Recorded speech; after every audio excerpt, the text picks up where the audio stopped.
Hello दोस्तों, जय हिंद। स्वागत है फिर से आप सभी का एक बार आपके अपने यूट्यूब चैनल एमएस की पाठशाला में। जैसा कि आप सब लोग थंबनेल पर देख ही चुके होंगे कि हम लोग बातचीत कर रहे हैं एक्सीलेंट ग्रामर बुक के बारे में, ठीक, जो आपके बोर्ड एग्जाम के लिए बहुत ही ज्यादा दोस्तों इंपॉर्टेंट होने वाली है।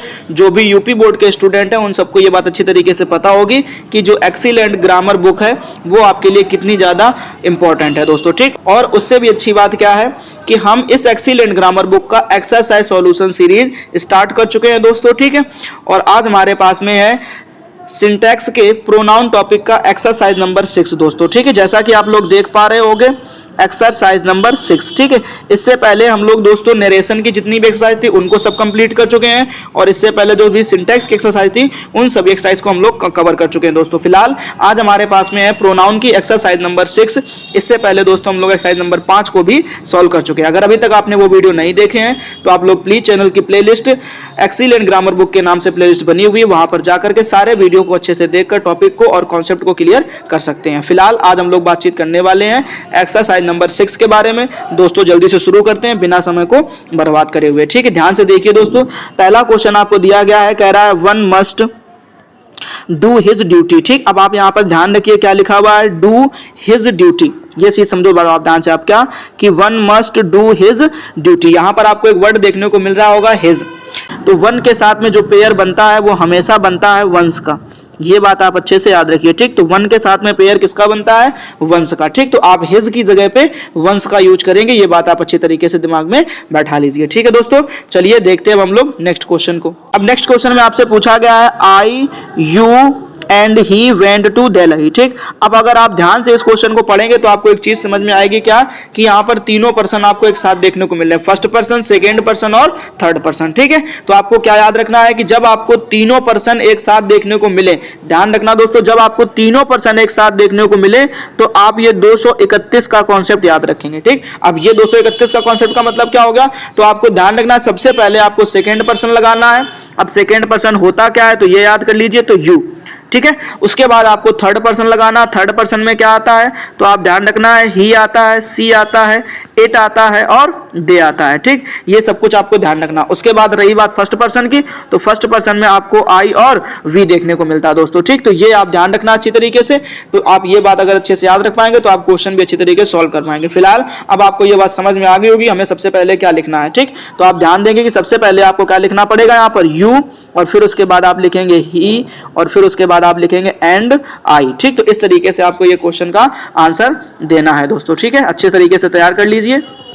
यू लिखेंगे, ठीक, और यू के बाद में फिर आप यहां पर लिखेंगे एंड, सॉरी, यू के बाद आप लिखेंगे ही, और ही के बाद फिर आप लगाएंगे एंड, एंड के बाद लिखेंगे आप आई, ठीक। तो इस तरीके से ये आपका क्वेश्चन सॉल्व हो जाएगा, you he and I went to Delhi, ठीक है दोस्तों। अब नेक्स्ट क्वेश्चन हमसे पूछा गया है, ध्यान से पढ़िएगा, कह रहा है being a very cold day. अब कह रहा I could not go out, कह रहा being a very cold day I could not go out, ठीक। अब आपको एक बात याद रखनी है, क्या याद रखना है कि यहां पर आपको एक शब्द देखने को मिल रहा होगा कोल्ड डे। ध्यान से देखिए आपको क्या देखने को मिल रहा होगा, कोल्ड डे, ठीक है। अब ये जो डे है ना, इसके लिए हम लोग यूज करते हैं सब्जेक्ट के रूप में इट का। किसका यूज करते हैं दोस्तों, इट का यूज करते हैं, ठीक है। तो बस आपको यही ध्यान रखना है। अभी जब आप आगे पढ़ेंगे वर्ब को, ठीक है, तो वर्ब में आपको एक चीज देखने को मिलेगी, जीरंड। क्या देखने को मिलेगा दोस्तों, जीरंड देखने को मिलेगा। वहां पर आपको इस कॉन्सेप्ट को अच्छी तरीके से समझा दिया जाएगा। फिलहाल आप यहां पर ये ध्यान रखिए कि हमें इस सेंटेंस को बनाने के लिए क्या करना पड़ेगा, आप यहां पर सब्जेक्ट के रूप में इट का यूज करेंगे, यानी आप बोलेंगे it being a very cold day, comma I could not go out. ध्यान रखना आप, it being a very cold day, comma I could not go out, ठीक है दोस्तों। अच्छे से आपको क्वेश्चन क्लियर हो गया होगा। चलिए अब हम लोग देखते हैं नेक्स्ट क्वेश्चन को, ठीक है। अब नेक्स्ट क्वेश्चन को ध्यान से पढ़िए। नेक्स्ट क्वेश्चन में आपसे कह रहा है क्या, you should avail of this opportunity. क्या कह रहा है, you should avail of this opportunity, ठीक है। तो ये क्वेश्चन आपको अच्छे से क्लियर करना दोस्तों, ठीक। गलती क्या है अभी आपको बताते हैं, गलती ध्यान से समझ में आएगी आपको। देखिए जरा ध्यान से, यहां पर आपको एक शब्द देखने को मिल रहा होगा अवेल। क्या दिख रहा है, अवेल, ठीक। अब केवल अवेल नहीं, आपको और भी वर्ब से याद रखनी पड़ेंगी। ध्यान से पढ़िए, सुन लीजिए, केवल अवेल हो, या एंजॉय हो या प्राइड हो या अब्सेंट हो। ठीक, अगर आपको इस तरीके की कोई भी वर्ब देखने को मिलती है क्वेश्चन में, ठीक, तो आप ध्यान रखिए इनके बाद में हमेशा और हमेशा आपको रिफ्लेक्सिव प्रोनाउन का यूज करना पड़ेगा दोस्तों। ठीक, ये आप अच्छे से ध्यान रख लीजिए। क्या यूज करना पड़ेगा आपको? रिफ्लेक्सिव प्रोनाउन का यूज करना पड़ेगा। अब रिफ्लेक्सिव प्रोनाउन क्या होता है तो आपको ध्यान रखना, अगर आपका सब्जेक्ट सिंगुलर है तो उसमें आपको ध्यान रखना है क्या लगा करके, सेल्फ लगा करके बनाया जाता है। ठीक, और अगर आपका सब्जेक्ट प्लूरल है तो आप उसमें क्या करेंगे, SELVES लगा करके प्लूरल बनाना पड़ेगा दोस्तों। ठीक है, ये बात आपको ध्यान रखना। अगर सिंगुलर है तो कोई दिक्कत नहीं, अगर प्लूरल है तो आप क्या करेंगे, सेल्फ लिखेंगे। ठीक है, फिलहाल अभी आपको यहां पर दिख रहा होगा किसके बारे में, यू के बारे में। ठीक, अब यू कैसा सब्जेक्ट हो गया, प्लूरल और सिंगुलर दोनों चलता है दोस्तों। ठीक, तो इसमें आप चाहे तो योर सेल्फ कर दीजिए, इसमें चाहे आप क्या कर दीजिए, योर सेल्फ कर दीजिए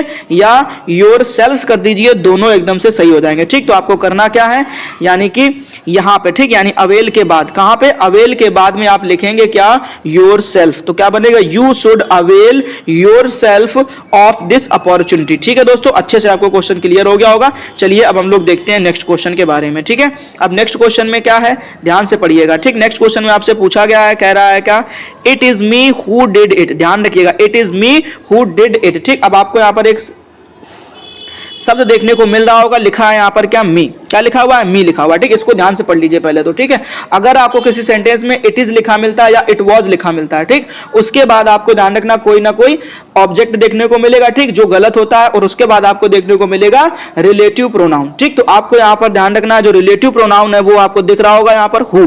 ठीक, तो जो हु का एंसीडेंट होता है, मतलब उसके पहले जो भी आता है ना, वो हमेशा और हमेशा दोस्तों याद रखिएगा आपको सब्जेक्ट के रूप में लिखना है। किस रूप में लिखना है, सब्जेक्टिव केस में लिखना है। ये बात आप अच्छे से ध्यान रख लीजिए, यानी कि मी का जो सब्जेक्टिव केस होता है वो क्या होता है, आई। तो अभी याद रख लीजिए, अगर आपको कोई भी रिलेटिव प्रोनाउन दिखेगा उस रिलेटिव प्रोनाउन के पहले अगर आपको ऑब्जेक्टिव केस दिखा है तो वो हमेशा गलत होता है। हमेशा याद रखिए वो सब्जेक्ट के रूप में यूज किया जाएगा दोस्तों। ठीक है, तो आप यहां पर इट इज मी की जगह पर क्या लिखेंगे, इट इज आई।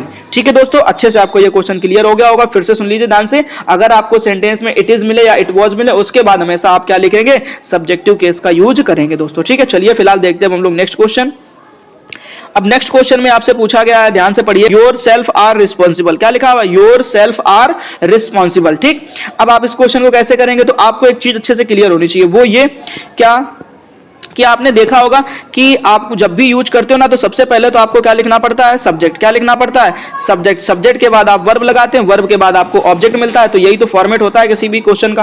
बट आप यहां पर ध्यान से देखिए, आपको पहले ही क्या मिल रहा है, योर सेल्फ मिल रहा है। ठीक, जो कि बिल्कुल गलत है दोस्तों। ठीक, आपको ध्यान रखना है, यहां पर सब्जेक्ट लिखना पड़ेगा। तो योर सेल्फ का सब्जेक्ट क्या मिलेगा आपको, यू। तो आप यू लिखेंगे यहां पर पहले, तो यू तो आप लिख दीजिए यू आर रिस्पॉन्सिबल, या आप कर सकते हैं you yourself are responsible, कोई दिक्कत नहीं। ठीक, या तो आप योर सेल्फ को हटा दीजिए, केवल क्या लिख दीजिए, यू। तो यू आर रिस्पॉन्सिबल, इस तरीके से आपका ये क्वेश्चन सॉल्व हो जाएगा। ठीक है, चलिए देखते हैं नेक्स्ट क्वेश्चन। अब नेक्स्ट क्वेश्चन में क्या पूछा गया है उसको भी ध्यान से पढ़ लीजिए। ठीक है, कह रहा है आपसे क्या, I and you have done it. ठीक, अब इस क्वेश्चन को भी तो आप कर चुके हैं पीछे, ध्यान से देखो, आपने दूसरे क्वेश्चन नंबर दूसरा पढ़ा नहीं पढ़ा अभी थोड़ी देर पहले। ठीक, तो वही तो सारे कॉन्सेप्ट यहां पर भी आपको लगाने हैं। क्या करना है, ध्यान से देखिए। अब आपको यहां पर देखो, आई फर्स्ट पर्सन और यू सेकंड पर्सन दिया गया। ठीक, तो हमने आपसे क्या बोला, आपको रूल लगाना पड़ता है 231 का। ठीक, अब मान लिया हमने, चलो हमको यहां पर थर्ड पर्सन नहीं दिख रहा, थर्ड पर्सन नहीं दिख रहा, तब भी रूल कौन सा लगेगा, 21 का लगेगा। कहानी समझो, अगर फर्स्ट पर्सन हटेगा तो फिर कौन सा बचेगा, 23 बचेगा। अगर मान लो हमारे पास में सेकंड पर्सन हट गया तो क्या बचेगा, 31 बचेगा। तो कॉन्सेप्ट तो यही हमको लगाना है ना, तो ये आप अच्छी तरीके से ध्यान देंगे। तो आप सबसे पहले क्या लिखेंगे, यू लिखेंगे, फिर एंड, फिर आई। ठीक, तो क्या बोलेंगे आप, you and I have done it, बस इतना ध्यान रखिएगा दोस्तों। ठीक है, चलिए फिलहाल देखते हैं हम लोग नेक्स्ट क्वेश्चन। अब नेक्स्ट क्वेश्चन को ध्यान से पढ़िए, क्या कह रहा है, लिखा हुआ है, कह रहा है दिस बुक इज माई। अब ये भी समझो ध्यान से। ठीक, अभी हमने थोड़ी देर पहले आपको एक फॉर्मूला बताया, क्या किसी भी सेंटेंस में आपको सब्जेक्ट दिखता है, वर्ब दिखता है, ऑब्जेक्ट दिखता है। ठीक, फिलहाल आप इस सेंटेंस में देख पा रहे होंगे, यहां पर आपको एक शब्द देखने को मिलता है माई। तो माई तो होता है पॉजिटिव एडजेक्टिव। क्या होता है, पॉजिटिव एडजेक्टिव, और एडजेक्टिव कभी भी ऑब्जेक्ट नहीं बनता दोस्तों, इसलिए आपको ध्यान रखना है। यहां पर आप पॉजिटिव केस यूज करेंगे, और माई का जो पॉजिटिव केस होता है वो होता है माइन। तो यहां पर आपका क्या हो जाएगा, माइन हो जाएगा, यानी this book is mine. I hope दोस्तों आप लोगों को क्वेश्चन अच्छी तरीके से समझ में आ रहे होंगे। अगर वीडियो आपको पसंद आ रहा है दोस्तों, तो प्लीज वीडियो को लाइक कर दीजिए, और अगर चैनल पर आप फर्स्ट टाइम आए हुए हैं तो प्लीज चैनल को सब्सक्राइब कर लीजिए, ताकि जब भी हमारा कोई नया वीडियो अपलोड हो, इंपॉर्टेंट वीडियो अपलोड हो, तो उसका नोटिफिकेशन आपको समय पर मिल जाए दोस्तों। ठीक है, चलिए फिलहाल देखते हैं हम लोग नेक्स्ट क्वेश्चन। अब नेक्स्ट क्वेश्चन में आपसे पूछा गया है, ध्यान से पढ़िएगा, कह रहा है क्या, कि व्हाट इज, ध्यान समझिए, what is it which troubles you so. अब समझना ध्यान से, इस कॉन्सेप्ट को क्लियर करो पहले ध्यान से, ठीक। अगर आपको आल लिख जाए, आल लिखा मिले, ठीक, और अगर किसी सेंटेंस में आपको एनी लिखा मिले, ठीक, अगर किसी सेंटेंस में आपको वाट लिखा मिले, ठीक है, तो आप याद रखिए दोस्तों, इन तीनों के साथ में हमेशा और हमेशा जब भी जो भी रिलेटिव प्रोनाउन लगाएंगे आप वो दैट लगाएंगे। क्या लगाएंगे? दैट लगाएंगे। ये बात आप अच्छी तरीके से याद कर लीजिए। अगर आपको ये बात समझ में आ गई है तो जरा ध्यान से देखिए, यहां पर आपको एक शब्द देखने को मिल रहा होगा विच, जो कि एकदम से गलत है। समझ में आ रहा है, ठीक है। तो आप इस विच की जगह पर क्या लिखेंगे?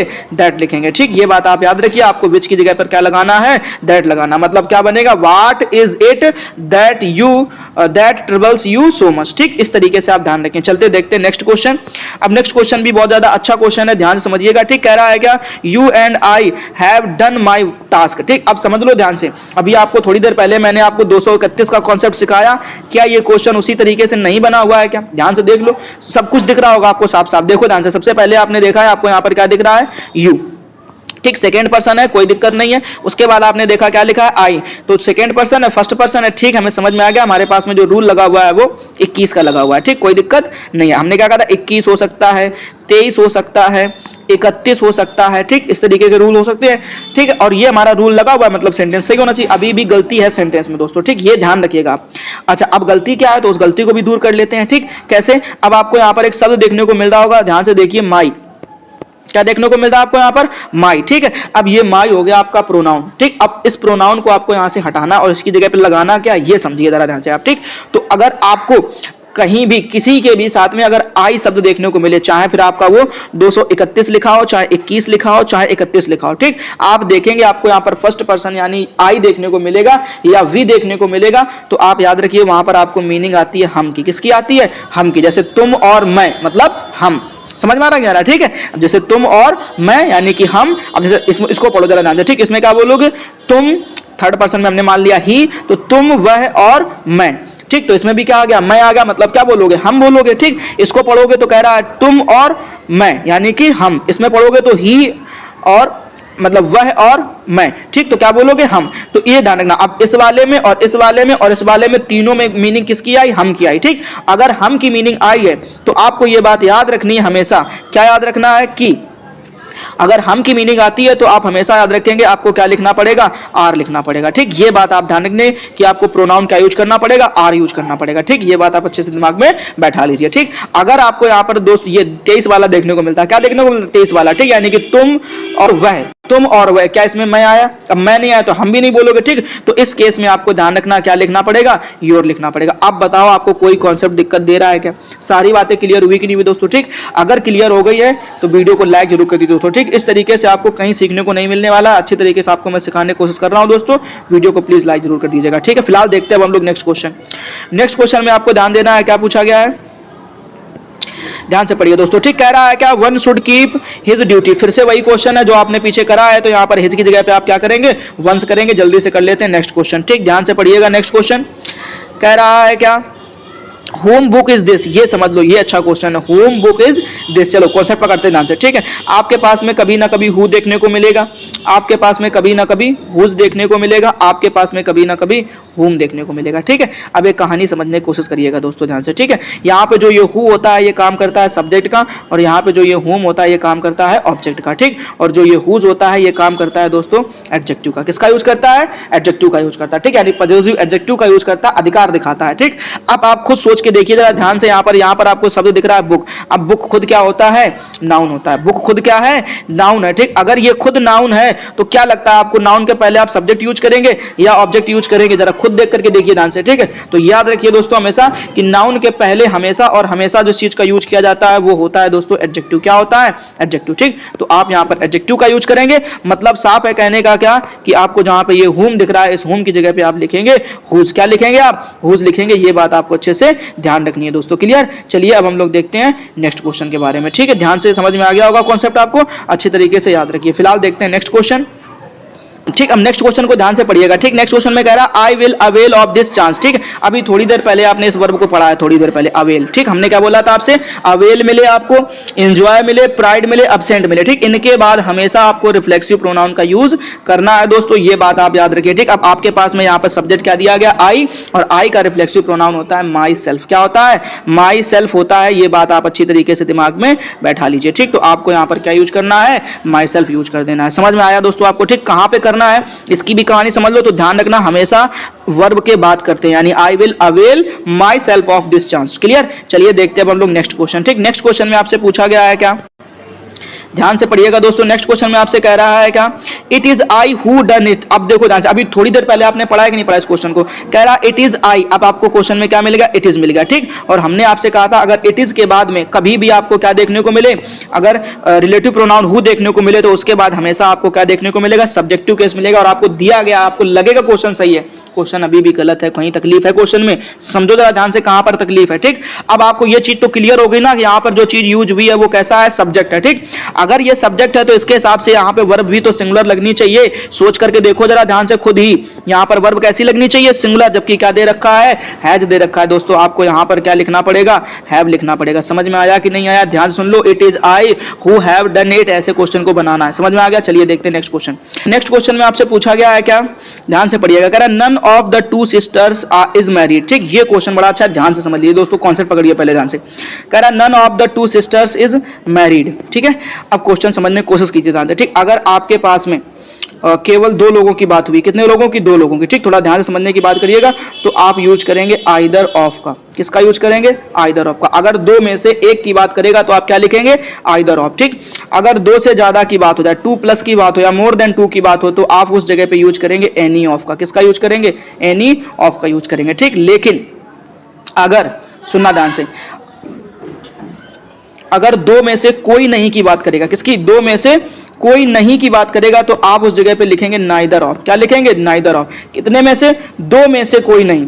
ठीक है, ये ध्यान रखना। लेकिन अगर आपसे कह दे बहुतों में से कोई नहीं, तो आप फिर ध्यान रखना, यानी कि मोर देन 2 की बात करें, किसकी बात करें, मोर देन 2 की बात करें, तब आप वहां पर क्या लगाएंगे, नन शब्द लगाएंगे। ठीक, अब खुद आप देख लीजिए जरा ध्यान से, यहां पर आपको देखने को मिल रहा होगा कितने लोगों की बात हुई है, 2। किसकी बात हुई है, 2 सिस्टर्स की बात हुई है। ठीक, अब दो में से, अब ये नन कैसा होता है, निगेटिव, यानी क्लियर है बात कि दो में से कोई नहीं के बारे में बातचीत कर रहा है। अगर ऐसा केस आता है तो आपको ये बात अच्छे से ध्यान रखनी है कि इस केस में आप क्या लगाएंगे, नाइदर लगाएंगे दोस्तों। ठीक, सुन लो ध्यान से फिर से, ये चारों बातें अच्छे तरीके से क्लियर कर लो, बड़ा इंपॉर्टेंट कॉन्सेप्ट है, अगर भूल गए तो तकलीफ में रहोगे। सुन लो ध्यान से। ठीक, अगर दो की बात करें, कितने की बात करें, दो की बात करें, तो आपको आइदर लिख देना है। ठीक, मतलब दो में से एक की बात करें तो आप आइदर लिख देंगे। ठीक, और कह दे बहुतों में से एक, तो आप क्या करेंगे, एनी ऑफ लगाएंगे। ठीक, लेकिन अगर ये कह दे दो में से कोई नहीं, दो में से कोई नहीं, तो आप क्या लिखेंगे, फिर आपको नाइदर लिखना पड़ेगा। ठीक, लेकिन अगर आपसे कह दे बहुतों में से, 2 प्लस का मतलब है मोर देन 2। ठीक, यानी बहुतों में से कोई नहीं की बात करेगा, तो आप फिर क्या लिखेंगे, नन लिखेंगे दोस्तों। ठीक है, क्लियर? ये बात आपको अच्छी तरीके से समझ में आनी चाहिए। फिलहाल देखते हैं हम लोग नेक्स्ट क्वेश्चन। अच्छा, ठीक, कह रहा है one should take carrier of his health. ठीक, अभी थोड़ी देर पहले आपने पढ़ा है कि आपको पता है वन के साथ में, किसके साथ में, वन के साथ में हिज का पेयर नहीं बनता, किसका बनता है, वंस का पेयर बनता है दोस्तों। जल्दी से का स्क्रीनशॉट लो, आगे देखते हैं क्वेश्चन को। ठीक, अब अगला क्वेश्चन हमारे पास में क्या कह रहा है, ध्यान से देखिए दोस्तों। कह रहा है क्या, let you and I go there. ठीक, इस क्वेश्चन को समझो पहले जरा ध्यान से। ठीक, इस कॉन्सेप्ट को क्लियर करते हैं, और कॉन्सेप्ट कहता क्या है समझने की कोशिश करिए जरा ध्यान से। ठीक है, आपको दिख रहा होगा यहाँ पर एक शब्द, क्या, लेट। क्या दिख रहा है, लेट दिख रहा है। ठीक, और एक चीज आपको ये बात पता होनी चाहिए कि लेट के बाद, किसके बाद, लेट के बाद हमेशा, और याद रखना, ठीक, लेट के बाद हमेशा याद रखना आपको किस चीज का यूज करना पड़ता है, ऑब्जेक्ट का। ठीक, ये बात याद रखिएगा, लेट के बाद आपको किसका यूज करना, ऑब्जेक्ट का। ठीक, अच्छा, अब आपको ऑब्जेक्ट के रूप में कुछ बातें दिख रही होंगी, जैसे कि आपने देखा यहाँ पर यू दिख रहा, कोई दिक्कत नहीं थी, बिल्कुल ठीक लिखा हुआ है। लेकिन ऑब्जेक्ट कभी आई नहीं होता, ये बात ध्यान रखना दोस्तों, ऑब्जेक्ट कभी आई नहीं होता है। ऑब्जेक्ट क्या होता है, आपको पता होना चाहिए कि आई का ऑब्जेक्ट जो है वो क्या होता है, मी होता है। ठीक, तो अब आप यहाँ पर क्या करेंगे, let you and me go there. ठीक, इस तरीके से आप क्वेश्चन को ध्यान रखिएगा। फिलहाल चलिए देखते हैं नेक्स्ट क्वेश्चन। अब नेक्स्ट क्वेश्चन में जो है वो हमसे पूछा गया है क्या, ध्यान से पढ़िएगा। कह रहा है he is one of those people knows everything. समझना ध्यान से। ठीक, बहुत अच्छा क्वेश्चन दोस्तों, he is one of those people. अभी आपको बताया रिलेटिव प्रोनाउन दिखेगा, रिलेटिव प्रोनाउन दिखेगा दोस्तों, और रिलेटिव प्रोनाउन के पहले जो शब्द दिखेगा वही उसका क्या होगा, सब्जेक्ट होगा। ध्यान से देखो, यहां पर आपको पीपल दिख रहा होगा, क्या दिख रहा होगा, पीपल। अगर आपको पीपल दिख रहा है तो आपको यह चीज क्लियर होनी चाहिए कि अगर हमारा सब्जेक्ट कैसा है, प्लूरल है, तो इसके बाद आने वाली वर्ब कैसे सिंगुलर हो सकती है। जैसा कि आपने देखा यहां पर आपको नोज दिख रहा होगा, क्या दिख रहा होगा, नोज। यहां पर दोस्तों नोज नहीं होगा, यहां पर आपको क्या करना है, नो करना है। क्या करना है, नो करना है। ठीक, तो आप यहां पर ध्यान रखेंगे, क्या बनेगा, ही is one of those people who know everything. समझ में आया दोस्तों कि नहीं आया। ठीक, चलिए देखते हैं नेक्स्ट क्वेश्चन। अब नेक्स्ट क्वेश्चन में आपसे पूछा गया है, ध्यान से पढ़िएगा। कह रहा है क्या, हुज डिड यू पनिश। क्या कह रहा है, हुज डिड यू पनिश। ठीक, अब एक चीज समझो जरा ध्यान से, यहां पर क्या समझना है, ध्यान से समझिएगा दोस्तों। अभी हमने तीनों बातें आपको बताई थी। हु बताया था, सब्जेक्ट का काम करता है, हुम बताया था, ऑब्जेक्ट का काम करता है, हुज बताया था, पॉजिटिव एडजेक्टिव का काम करता है। ठीक, ये ध्यान रखिएगा। फिलहाल आप यहां पर एक चीज देखो ध्यान से, आपको दिख रहा होगा यू। क्या दिख रहा है, यू दिख रहा है। ठीक, अब अगर आपको यू दिख रहा है तो आप इसको समझने की कोशिश करिएगा जरा ध्यान से। यहां पर उससे पहले आपको देखो ध्यान से, यू दिख रहा है, यू के पहले आपको डिड दिख रहा है। ठीक, अब डिड हो गई आपकी हेल्पिंग वर्ब और यू हो गया आपका क्या, सब्जेक्ट। ठीक, अब अगर आपके पास में सब्जेक्ट है तो आपको हुज की कोई जरूरत नहीं है, क्योंकि हमें यहां पर अधिकार नहीं बताना, हमें यहां पर नाउन लेकर के आना है। ठीक, और आपको पता है यहां पर अच्छी तरीके से कि अगर हमारे पास जब सब्जेक्ट है तो हमें जरूरत पड़ेगी किस चीज की, ऑब्जेक्ट की। और ऑब्जेक्ट के रूप में आपने थोड़ी देर पहले पढ़ा, अभी आपने क्या देखा था कि किसका यूज करते हैं, होम का यूज करते हैं। तो आप यहां पर क्या करेंगे, होम डिड यू पनिश करेंगे दोस्तों। ठीक है, चलिए देखते हैं अब हम लोग नेक्स्ट क्वेश्चन। अब हमारे पास में नेक्स्ट क्वेश्चन दिया गया है, आई हु आर। ठीक, अब ध्यान से देखिए, बड़ी आसान सा क्वेश्चन, जल्दी सॉल्व कर लीजिए। अब आपको पता है यहां पर क्या रिलेटिव प्रोनाउन आपको दिया गया है, क्या यहां पर हु, क्या दिया गया, हु दिया गया। ठीक, और आपको एक चीज क्लियर होनी चाहिए कि हु के बाद में आपको यहां पर क्या देखने को मिल रहा है, आर, जबकि आप देखिए सब्जेक्ट आपका क्या है, आई। तो हमने बताया आपके ना कि जो हु का एंटीसीडेंट है वो क्या है, आई है, और आई के हिसाब से आपको यहां पर देखने को मिलेगा यहां पर क्या, आर नहीं, आप दोस्तों यहां पर क्या करेंगे, एम करेंगे। क्या, एम करेंगे। ठीक, इस तरीके से आपको ध्यान रखना। चलिए देखते हैं अब हम लोग नेक्स्ट क्वेश्चन। अब नेक्स्ट क्वेश्चन में आपसे पूछा गया है क्या, अब ध्यान से देखिए। ठीक, ये भी बड़ा आसान सा क्वेश्चन है। कह रहा वी एंजॉयड, क्या कह रहा, we enjoyed in the fair. ठीक, अब आपको एक शब्द यहां पर देखने को मिल रहा होगा, एंजॉयड। अभी थोड़ी देर पहले आपने पढ़ा था किसके बारे में, एंजॉय के बारे में, प्राइड के बारे में, और अवेल के बारे में, अब्सेंट के बारे में। ये सारे के सारे जो हैं वर्ब, इन सब के बाद हमेशा और हमेशा क्या लगता है, रिफ्लेक्सिव प्रोनाउन लगता है। ठीक, और आप ध्यान दीजिए कि जो वी का रिफ्लेक्सिव प्रोनाउन होता है वो होता है आर सेल्व्स। क्या होता है, आर सेल्व्स होता है। ठीक, तो आप यहां पर वीईएस जोड़ देंगे। ठीक, क्लियर। चलिए देखते हैं हम लोग नेक्स्ट क्वेश्चन। अब नेक्स्ट क्वेश्चन में हमसे पूछा गया है क्या, कह रहा है, ध्यान से पढ़िएगा दोस्तों, कह रहा है he and myself took dinner. ठीक, अब ही एंड माई सेल्फ। ठीक, हमेशा ध्यान रखना, ये तो सब्जेक्ट है। क्या दिख रहा है आपको यहां पर, ये आपको सब्जेक्ट देखने को मिल रहा होगा, बट यहां पर देखो माई सेल्फ लिखा हुआ। माई सेल्फ रिफ्लेक्सिव प्रोनाउन कभी भी सब्जेक्ट का काम नहीं करता है, ये बात आप अच्छी तरीके से दिमाग में बैठा लीजिए। अब माई सेल्फ का जो सब्जेक्ट होता है वो क्या होता है दोस्तों, आई। तो आप क्या बोलेंगे, ही एंड आई, और रूल आपका लग जाएगा 31 का। ठीक, यानी पहले थर्ड पर्सन फिर फर्स्ट पर्सन। क्लियर। चलिए देखते हैं हम लोग नेक्स्ट क्वेश्चन। नेक्स्ट क्वेश्चन में हमसे पूछा गया है क्या, ध्यान से पढ़िएगा दोस्तों। नेक्स्ट क्वेश्चन में आपसे पूछा गया, ईच बॉय शुड ओबे हिज पेरेंट्स। ठीक, क्या लिखा है, ईच बॉय शुड ओबे हिज पेरेंट। ठीक, इस क्वेश्चन में कोई मिस्टेक नहीं दोस्तों, बिल्कुल सही बना हुआ है। ठीक, आप ध्यान देखिए, ईच कैसा होता है, सिंगुलर। ईच कैसा होता है, सिंगुलर होता है। ठीक, और उसके बाद साथ में प्रोनाउन भी कैसा यूज किया गया, सिंगुलर यूज किया गया, मतलब कोई तकलीफ नहीं, क्वेश्चन एकदम से सही है। फिलहाल देखते हैं हम लोग नेक्स्ट क्वेश्चन। अब नेक्स्ट क्वेश्चन में जो हमसे पूछा गया है वो क्या है, ध्यान से पढ़िएगा। ठीक, अब ये कॉन्सेप्ट भी आप कर चुके हैं, ध्यान से देखो तो, it is me who can help you. अब हमने अभी बोला आपसे क्या, अगर आपके पास में कहीं पर भी इट इज आई मिले, इट इज मी मिले, ठीक, इस तरीके के सेंटेंस में आपको हमेशा ध्यान रखना, अगर रिफ्लेक्सिव प्रोनाउन देखने को मिलता है तो उससे पहले आने वाला जो एंटीसीडेंट होता है वो हमेशा सब्जेक्टिव केस में होता है। तो आप यहां पर मी की जगह पर क्या लिखेंगे, आई लिखेंगे दोस्तों। ठीक है, चलिए देखते हैं हम लोग नेक्स्ट क्वेश्चन। अब नेक्स्ट क्वेश्चन में हमसे क्या पूछा गया है, ध्यान से पढ़िएगा।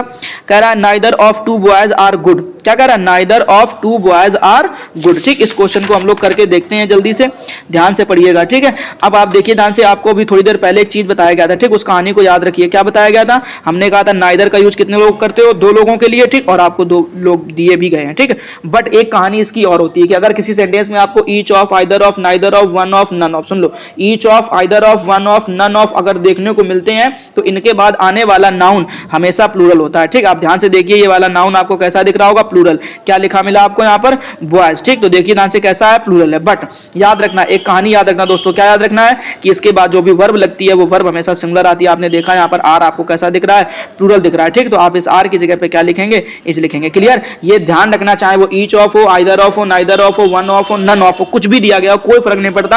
आपको ध्यान रखना यहाँ पर क्या, कि हमेशा सिंगुलर वर्ब का यूज करना। क्यों करना, उसका कॉन्सेप्ट समझ लीजिए। आप यहाँ पर देख पा रहे होंगे, आपको एक प्रीपोजिशन दिख रही होगी ऑफ, और हमेशा याद रखना कि प्रीपोजिशन के बाद जो चीज होती है वो हमेशा ऑब्जेक्ट होती है, और ऑब्जेक्ट से कोई फर्क नहीं पड़ता कि ऑब्जेक्ट सिंगुलर है कि प्लूरल। ठीक, हमें ध्यान देना होता है किसके ऊपर, सब्जेक्ट के ऊपर। यानी यहां पर आपका सब्जेक्ट जो है वो नाइदर है, और नाइदर का मतलब हमने क्या बताया, दो में से एक, और एक हमेशा कैसा होता है, सिंगुलर होता है। ये बात दोस्तों आप अच्छी तरीके से याद रखिएगा।